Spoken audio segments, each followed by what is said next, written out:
Hello दोस्तों, हम आपके लिए लेकर आए हैं पाकिस्तानी मीडिया का एक और वीडियो। दोस्तों, भारत और अमेरिका के बीच बढ़ती हुई नज़दीकी को देखकर पाकिस्तान पूरी तरह से जला हुआ है।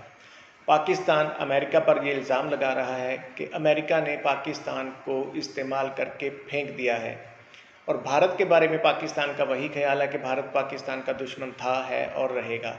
दोस्तों, अफ़गानिस्तान में भारत के बढ़ते हुए दबाव को, प्रभाव को देखकर भी पाकिस्तान बहुत परेशान है।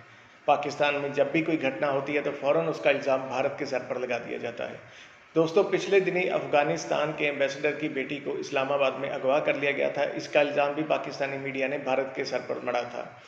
इस पर उंगली उठाते हुए एक पाकिस्तानी पैनलिस्ट ने यह कहा कि पाकिस्तान की इंटेलिजेंस एजेंसियां क्या कर रही थी, पाकिस्तान के अदारे क्यों सो रहे थे। दोस्तों, बहुत ही मज़ेदार चर्चा है, वीडियो को आखिर तक देखें और प्लीज़ हमारे चैनल को सब्सक्राइब करना ना भूलें।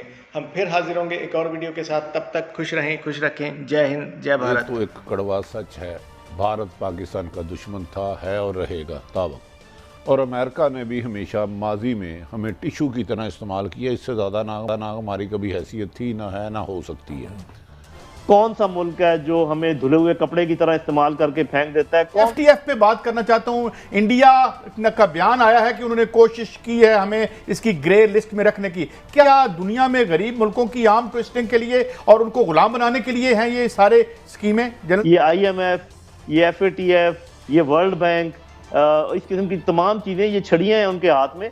लेकिन ये जो बैठ जाए, जो उनके आगे हाथ जोड़ ले, उसी की पिटाई होती है। याद रखें, हम बैठे हुए हैं, हमने हाथ जोड़े हुए हैं, इसलिए हमारी पिटाई हो रही है। तो इसका मतलब है हमने सर झुका लिया है और हर आता जाता ताकतवर हमें थप्पड़ मार रहा है। इस पॉलिसी से तो हमें दोनों तरफ से चपेड़े पड़ेंगी। ये हमें मरवाएंगे जो जवाब दे दे। तो ये तो फिर भट्टी साहब, मेरी सवाल आपसे ये है कि दो कश्तियाँ तो ठीक हैं, अगर एक टांगिस में और एक टांगिस में हो और वो मुखालिफ समत में जाना शुरू कर दें तो फिर ज़रा मुश्किल नहीं हो जाती? कल पाकिस्तान को बदनाम करने के लिए कि पाकिस्तान और अफगान हुकूमत में ऑलरेडी अशरफ गनी आपको पता है किनका आदमी है, इंडिया वहीं पैसे छोड़ के गया था।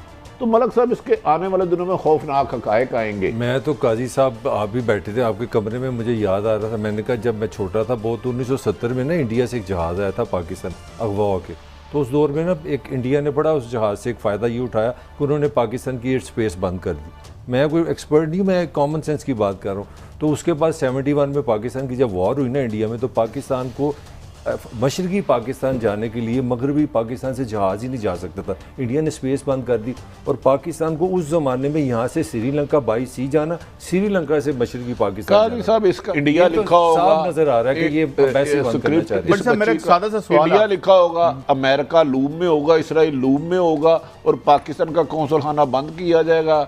15 से 20 लाख महाजरीन इधर भेजे जाएंगे एक सोची समझी साजिश के तहत। लेकिन मुझे अपने हुक्मरानों से है, और मोहित यूसुफ उधर क्या आम खाने आ गया था, उनको क्या पता मेरा कि इस्लामाबाद में क्या हो रहा है। इंटीरियर मिनिस्टर है जो पुलिस से, एस्टेब्लिशमेंट से, वो आपकी एक एक चीज पे गौर किया गया है। 300 से ज्यादा कैमरे देखे गए। बड़ी साहब, आप बड़ी हैवी बात करें, मैं लाइट बात करूं। मैं तो बड़ा अपने आप को लाइट करके फिल्टर करके कर रहा हूं। मुझे याद आ गया, हम बचपन में फिल्में देखते थे कि जब आप किसी माफिया में मुलाजमत कर लें और बाद में आपने निकलना हो तो कहते हैं उसकी इजाजत नहीं होती। यानी अभी लाखों इधर बैठे हुए हैं, हमारे कल्चर तबाह हो गया, हमारा मुल्क तबाह हो गया। और अल्लाह के नाम पर मजबूत पाकिस्तान का मतलब है मजबूत पाकिस्तान। तो अफगानिस्तान के सफीर का वापस जाना ऑब्वियसली पाकिस्तान के लिए तो बड़ी जगसाई होगी कि एक परसेप्शन जा रहा है हिंदुस्तान की तरफ से कि जी पाकिस्तान में अफगानिस्तान के सफीर भी सेफ नहीं, उनकी फैमिली जो है। कोई शक नहीं कि ये जो सोशल मीडिया पे प्रोपेगेंडा फैलाया गया अक्सर भारत से आया और ये राह की कारस्तानी है और पूरी दुनिया में हमें बदनाम किया जा रहा है वाक़े को लेकर। मगर ये वाक़या हुआ तो है। मुजाहिदीन ट्रेंड किए, हमने तालिबान यहाँ बनाए। क्यों यहाँ से उठा के लोगों को ले जाया जाता है, यहाँ मार दिया जाता है? जर्नलिस्टों के लिए सबसे अनसेफ सिटी क्यों इस्लामाबाद बन गया?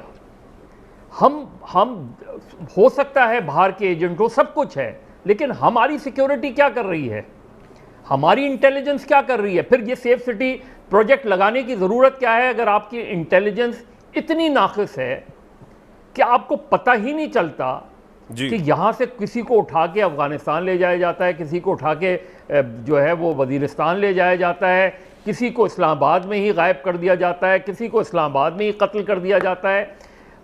आप सोचें तो, तसव्वुर तो करें। हो सकता है, अब जो मैं सिर्फ इस वाक़े की बात नहीं कर रहा, अफगान जो एम्बेसडर की बेटी के साथ हुआ है, लेकिन ओवरऑल इस्लामाबाद का जो एक इमेज बनता जा रहा है, being a federal capital, Pakistan most unsafe city बनता जा रहा है। देखिए ना, इतनी अनसेफ सिटी जहां आपके सारे एम्बेसीज हैं, हर हाईली सिक्योर्ड जोन्स हैं, यानी हम रेड जोन नाम क्यों देते हैं किसी और छोटा सा शहर है सर कि ये जो है वो एक खतरनाक सूरत हाल में है, और हमने भुगता, हमारी पेशरव नस्ल जो थी उसने भुगता, और हमारी आने वाली नस्ल जो है उसके सामने एक अजाब खड़ा हुआ है कि हमें इस दलदल से कैसे निकलेंगे। वो दुनिया समझ रही है कि जनाब पाकिस्तान की ये पोजीशन है, हमें कहा जाता है कि आज़ाद दुनिया के लिए बाहर आओ भाइयों, लड़ो जाकर, और हम जो हैं वो लड़ने के लिए बेताब होते हैं। हम ट्रेनिंग शुरू कर देते हैं, हम लड़ना भिड़ना शुरू कर देते हैं और पहुंच जाते हैं। हमारे पाले हुए मुजाहिदीन जो हैं वो जिहाद के लिए अफगानिस्तान पहुंच जाते हैं।